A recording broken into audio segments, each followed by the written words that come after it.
I'm Chozo. And I'm Seamus. And we're from the Zero Level. Where our opinions form the baseline for yours. And we're here at ShadoCon. ShadoCon, Tampa, Florida. And it's been pretty cool. And we bumped into actually Doug Walker, although you may know him as 9 million other different aliases. Nostalgia Critic, the Bum Reviews, what else we got going on? That guy with the glasses.com in general, Channel Awesome, kind of the founder of all that awesome web show stuff. Actually, that's my question I wanted to actually ask during the panel we had for you earlier was how did that all start? How did you get Channel Awesome to kind of come together? Did somebody approach you and say, we have a bunch of people we want to work together and we want you to be kind of that foundation block, that starting point to kind of jumpstart everything, or was it already kind of their established community there and they invited you into it and you became like their poster boy?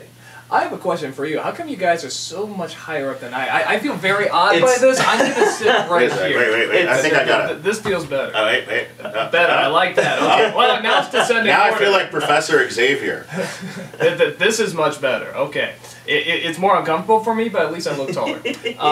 Okay, so pretty much what happened, I started doing these things as a hobby, like the 5-second movies and Nostalgia Critics and stuff, and a friend of a friend named Mike Mashad came along and said he was putting together a company called Channel Awesome, and he liked my stuff. He thought I had a lot of good content, and I had a lot of views too and stuff like that, and he said, we can make it where if we give you a website, a place to circle your home for your videos and stuff, instead of getting kicked off of YouTube over and over, that we can actually make it where, you can get paid for this. This is when nobody was getting paid for this. Okay. Can we get paid for this? Case in point. It's that internet money. Hi, Mike. And so I said, well, okay, let's see where this goes. And sure enough, I don't have a business mind at all. He put the website together. He also came up with the idea to turn into a community, get other reviewers on from all across the world and take people from the forums and people that audition. And it turned into the website you got today, and I'm still so thankful for it because, it's still my full-time gig, and it's unbelievable to just be doing what you love for a living. Now, I watched your video when you quit your job, and that was a pretty famous video. That was fun. And I think a lot of people out there really wish that they could do the same thing. Would you have any advice for what to do or what not to do? When you quit your job for this? It's one of those things where I kind of feel bad about it because I know it was really douchey, but at the same time, it wasn't really against the company. It was against this one guy who was constantly trying to get me fired. Now, where was this? This was just at a car factory. I mean, I was just a janitor at a car factory, the night shift. And I just knew I was actually taking it because I was finishing up school. And, it's just a night class and then go to school during the day, so I didn't get a ton of sleep. But when I went and did that, and this guy was constantly trying to get me fired, but then would smile at me and stuff, I would just always be playing this scene in my head of me ripping over my shirt with the I quit written on it, playing Bohemian Rhapsody, and in terms of how to do it, I guess I would recommend not doing it because you might get arrested, but it just shows that you can do it without getting arrested, so take that for what it's worth. You have a broad spectrum of people that are on the website that, kind of work with you, and we had a question from one of our contributors that actually wanted to know, is there ever been a point on the website where, and I know that you're not necessarily the person that gets directly involved with it a lot of the times if there's a problem between two of the different contributors on Channel Awesome, but have you ever run into a problem where there has been somebody who's maybe made a questionable video that they really wanted to post and, just because of the nature of the material, you've ever found that it's kind of, I don't think we're going to really be able to put that video up on the website. There's been 1 or 2 times, actually, even in my videos, sometimes I've done a joke that even I just felt personally, no, I think I, crossed a boundary here that, that isn't funny and it's not fair. And once in a while you come across a video like that, or we really feel, I mean, because, especially if you watch Ask That Guy, it's a lot of content just flies. I mean, that's part of the fun. But at the same time, we want to be sure it's still funny, it still connects to something that's not actually promoting hate.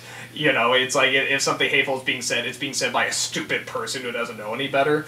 So there's 1 or 2 times where we have had to say, we think this video won't fly, this isn't gonna, this is not a fair video.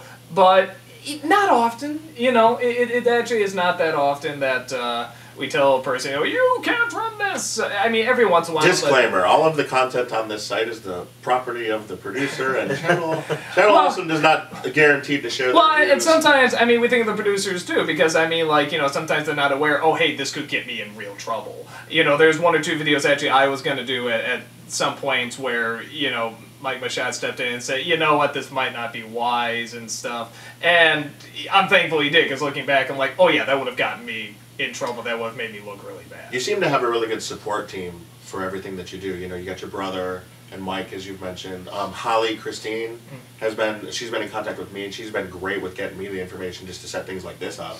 So it's like, you have a really good, strong backbone that just kind of forms together like Voltron to do what you do. And how does it feel to be be the face of that? Because as you know, that guy with the glasses.com, you are the main in the Looney Tunes thing. You got your head there. You are the face of what all these people are doing together, and you know, you seem to be very confident in their skills, obviously, to get you where you need to go. Yeah, and I'm very much, I mean, I always make it very clear, I'm very much the talent. I am not the business end at all. Even when directing something, it's like I try as hard as I can to get this stuff together, you know, but it's still, I'm still there to act and write and perform. I'm there to entertain, you know, in terms of getting the statistics and the technicals down and stuff like that. It's like, you know, I'm trying my best, but I mean, I know that I'm always there to be the entertainer. The business side, the technical side and stuff like that, I know I'm usually not very good at, so I try to keep to what I'm good at. It always seems to fall on you to make things continue to be fun for everyone, though. Like, I can see the type of person that you are, is where you look at everyone concerned as whether that person's having a good time, whether this person feels it's funny, whether this person's offended by it. You know, you just seem to have your feelers out there. That's just how I feel about the way that you are about things. And it really shows in a lot of things, like especially the anniversary videos, where you get together with all of your other reviewers. And the last one was amazing. Obviously, I asked the question last time about whether or not you can hit film festivals with it, which I personally think you should do.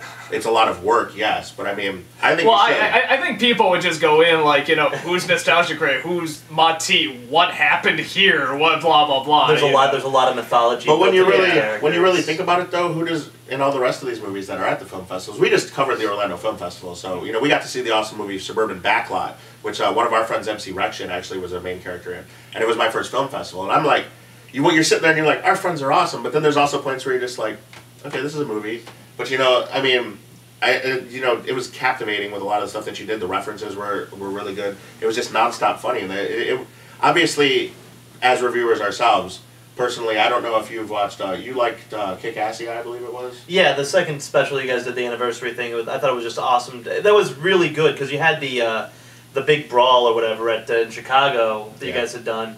And then when I saw Kick-Assy, all of a sudden it was a matter of, well, but there's Film Brain, there's Paw, you know, you had everybody kind of collected together, and everybody had their own storylines built into it. Do you ever find that it's hard to get everybody in that do you find it's hard to try to, for the specials especially, do you find it was to maintain the awesomeverse? Do you think that sometimes there's like a weird continuity chops you guys have to make sometimes? Oh yeah, and there's a lot of continuity chops. Well, even with Film Brain, you know, Matthew's character on his review show is not very much like that. But something about when I watch his reviews, I just felt, you know what, if he ended up with the Nostalgia Craig, you know, he's very snobby and very, I do not like this or that. But when he would see the Nostalgia Craig, he just turned out like a puppy dog. You know, I don't know why, I just saw it that way, and it fit in telling the story too, where you have to have these specific characters, especially because when you're telling one big story, even though it is all these characters that have these established personalities, it still comes down to these are cynical people who make fun of bad stuff, and you still have to mix it up a little bit. I mean, their personalities are very distinct, but it's always they're cynical, and you can't have everybody just be a nostalgia critic or everybody be a linkar or something like that. Like, everybody has to have a unique role in the story you're writing. So that's why we did make changes here and there. And there are continuities that don't match up with some other people's storylines and stuff like that. But that's where the plot hole fits in the Holy Fleet. Well, that was our way around it. We just sort of said, you know, hey, here's our way out of every problem we've ever written. So that's pretty good. And since you bring up the whole fact about not everyone can be a nostalgia critic, another thing you probably also know from your site is that there are a lot of clones, I guess I would say.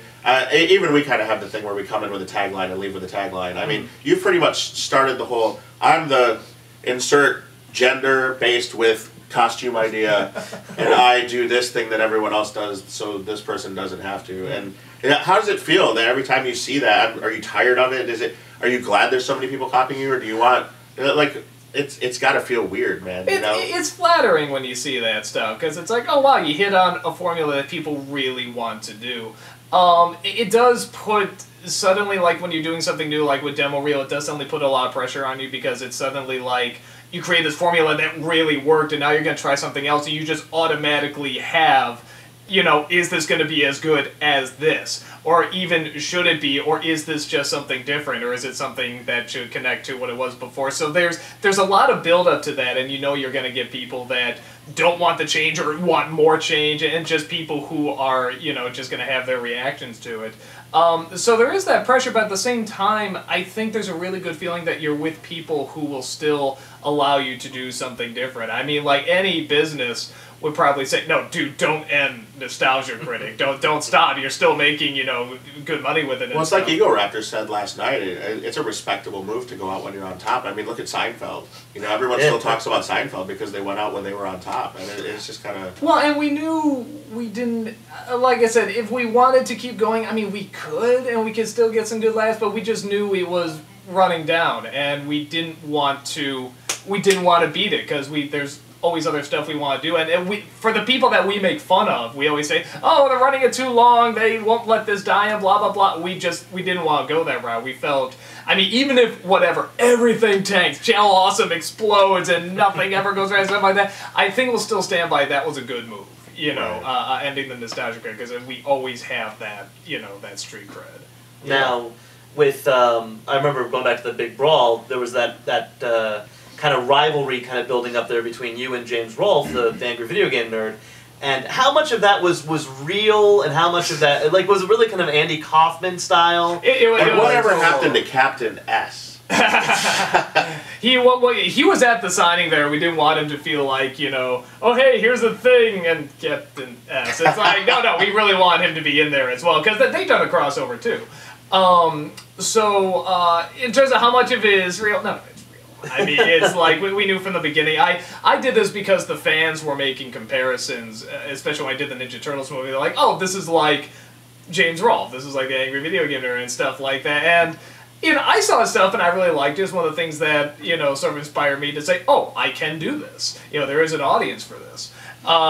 So it's one of those things when you're making this video taunting him, you don't actually know whether or not it's going to go anywhere. You know, you sort of think, wouldn't it be cool if it led to this big battle and all this stuff happening, but you don't think it's really going to happen. But what the hell, you try it. Kind of like sure enough, it happened, because he had such a good sense of humor and he saw the possibilities of it. Now, do you often see what the fans say and think, all right, we got to do this? Like, you know, with the Mara Wilson thing, you mentioned the fans and all that. Do you really keep your eye on what everyone says, like the slash fics and the fan fics, and who you got to get together? What do you feel you have to exploit things such as, like, what the people are saying for what they see your character doing, like Lindsay Ellis and Shadow Todd, and, you know, all of the stuff that goes on seems to be based on what you see in the forums and people posting, oh, they're in a relationship. Like, do you try to feed off of what the emotions? Well, first off, they really are in a relationship. Let's get that straight. Right. But in terms of how much do we take from the, I mean, we do take a lot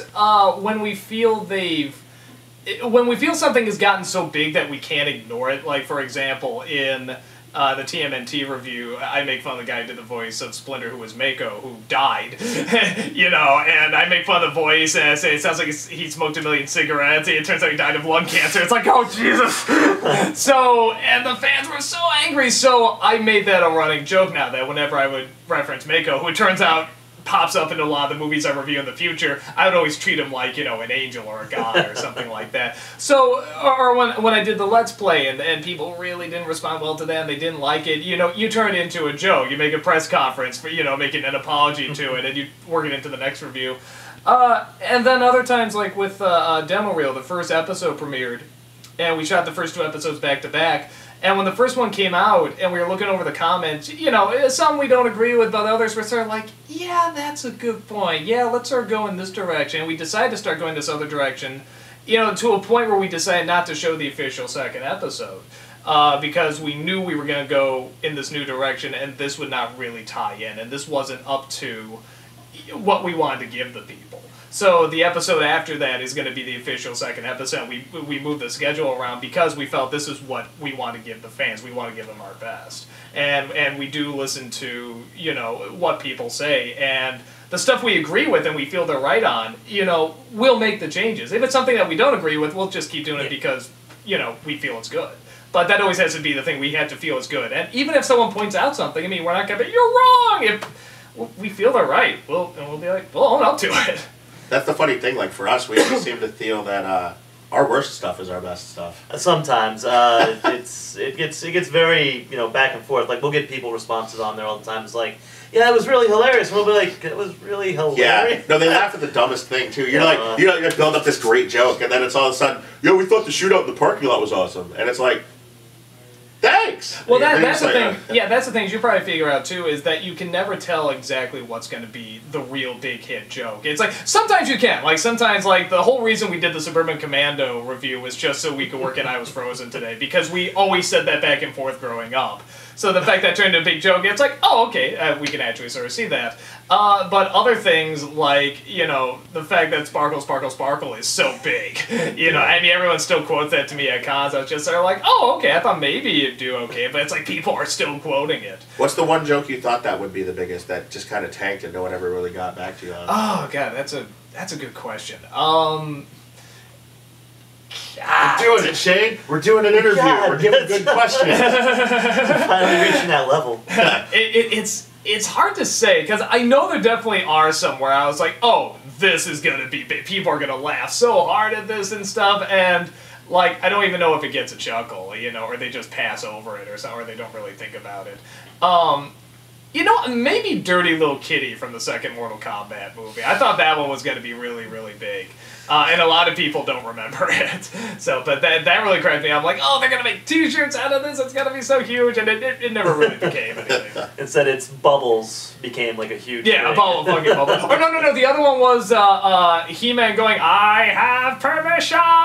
We thought that was going to be really big. And instead, it was, you know, the Bubbles joke. Do you ever find that, especially going to the panel yesterday, there was a lot of people that just wanted to kind of emote with you and kind of go through, you know, a normal routine on your show? And do you find that there's a point where you would kind of like to have a panel where people are just asking, you know, straightforward questions and not really shouting back, you know, memes at you, I guess, or just the random jokes? You know, somebody asked, what's your favorite and least favorite meme? And I said the answer to both of them is my own.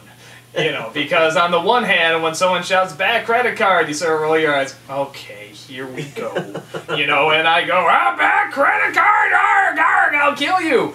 You know, but then when you see people laugh at it and get so into it, it's like, yeah, that's pretty funny. Yeah, you know, so it's always, you know, whenever I hear it, you sort of roll your eyes a bit, but then when you see people and just how happy it makes them, it's just like, okay, cool. That doesn't take too much effort. What type of music do you generally listen to? And this is leading to something else. What's your general genre of music? You have a broad range of vocals, and you sing a lot, and you have a lot of respect for classic stuff. You also mentioned you did a little rap at your thing, and you mentioned you know, musical backgrounds with opera. Now, favorite music type you listen to? That's tough. You know, both my brother and I really like movie soundtracks for whatever reason. For me, especially stuff with like a chorus in it. So maybe that's why we like opera too, because it is just telling a story through music. So I don't know. It just depends on my mood. Sometimes I'll be really into like a movie score. Sometimes I'll really be into opera. Sometimes I'll be into like Metallica or Smashing Pumpkins or something. Or sometimes I'll be into like, you know, fun, doing What Do I Stand For, or something like that. I mean, it's like, I'll be into something current, I'll be into something old. It's hard to say. It's just something that feels big, usually, you know, like something that's really big and really epic. Or if it's going to be really soft and quiet, something that's really soothing and really, like, heavenly. So it has to be really extreme. Okay, so going in a completely opposite direction from what you apparently like. We went to the Cypress Hill concert the other day. And from what you said about the classics and the things and how you're like, oh, I got to do all the same bits and whatever, this is what I loved about the Cypress Hill concert, being that they did the music in the 90s. I love 90s stuff. They did all of their old classics for the entire concert, and then 3 new songs at the end. And I was like, wow, they're here for the fans. This is the most amazing concert I've ever seen because it was speaking to me. Do you generally feel that way about a lot of the new stuff that you see with the old classics for the stuff that you want to see? Like if you went to the new Aerosmith concert, since they just coming out with a new studio album, would you want to hear more of the older stuff because of the nostalgic twang to it, or would you be more interested in hearing the newer stuff? It just varies. Like, I'm one of the few people that actually I like traditional Metallica, but I really like the stuff they did in the 90s, too.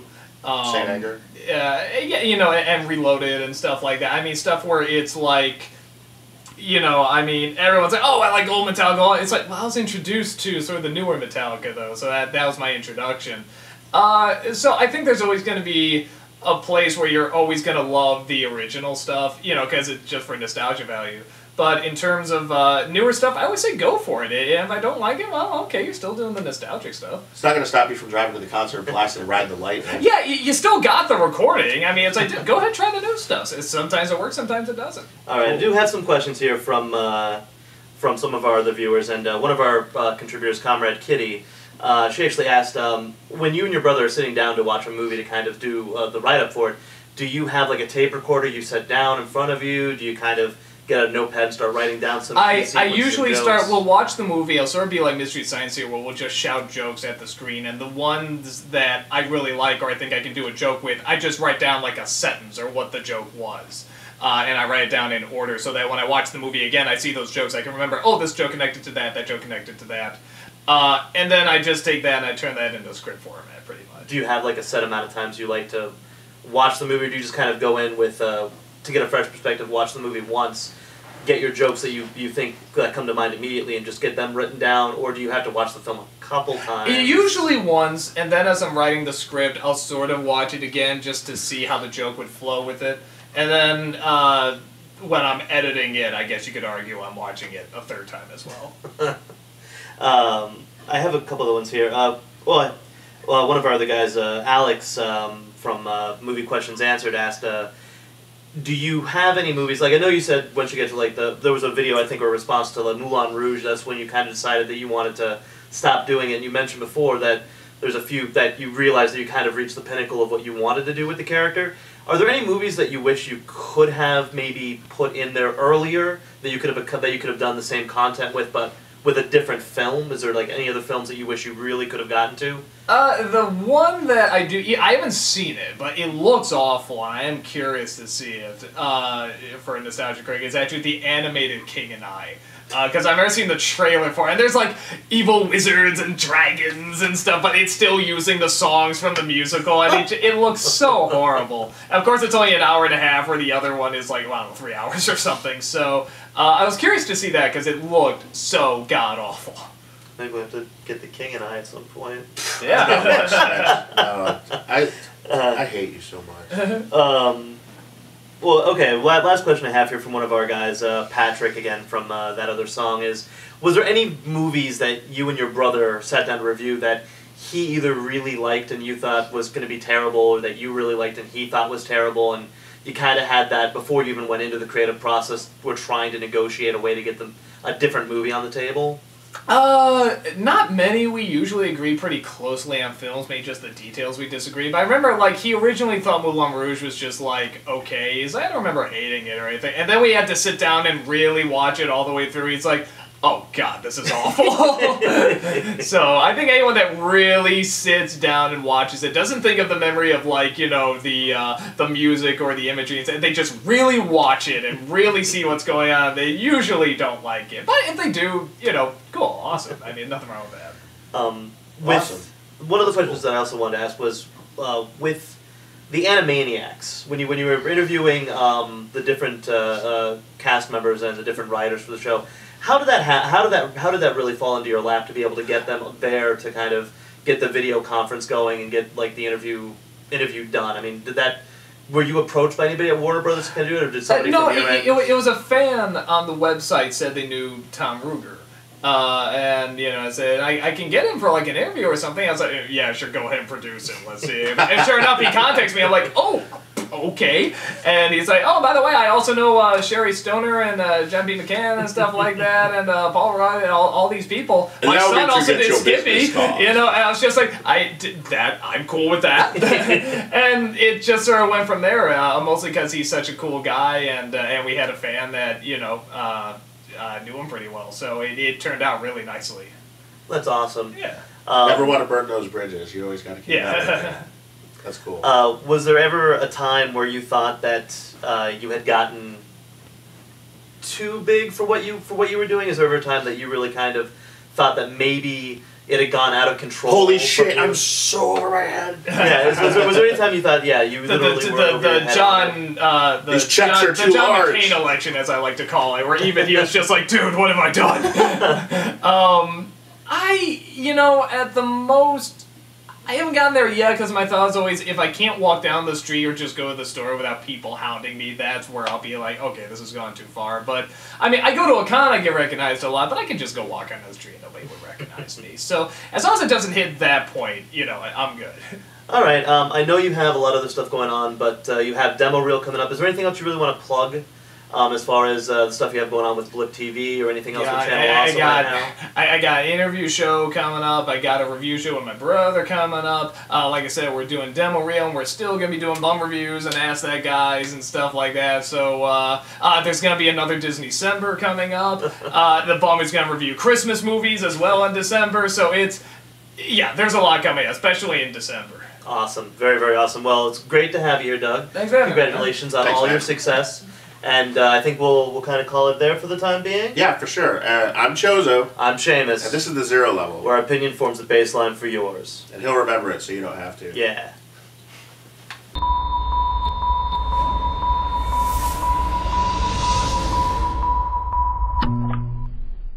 Thanks, man. Thank you. Awesome. Absolutely.